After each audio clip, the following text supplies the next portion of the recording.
So we're asked to solve this algebraic fraction. So x minus 1 over 2 plus 3 over x is equal to 3. Now, if I was multiplying any fraction, the first thing I would have to do is find a common denominator.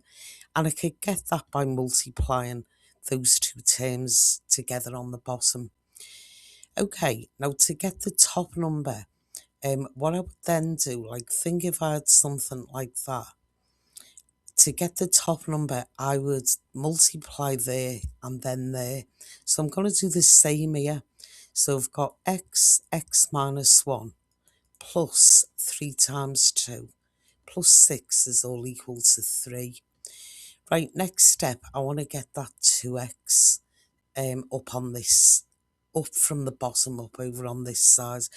So if I times through by 2x, I'm going to get x minus 1 plus 6 is equal to 6x.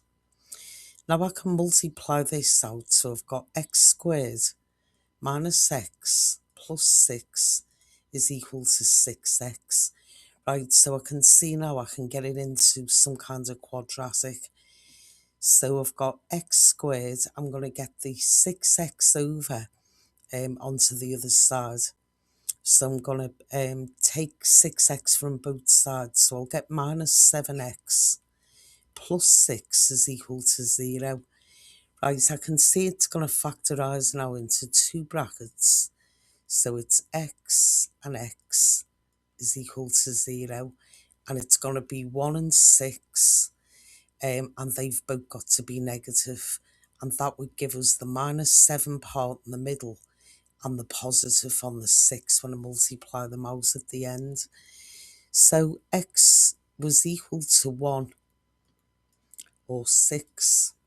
And if you put them through in the x's, just substitute them in, you'll see that it will come out as 3. If you'd like more support with maths, my email is on screen. You're very welcome to get in touch.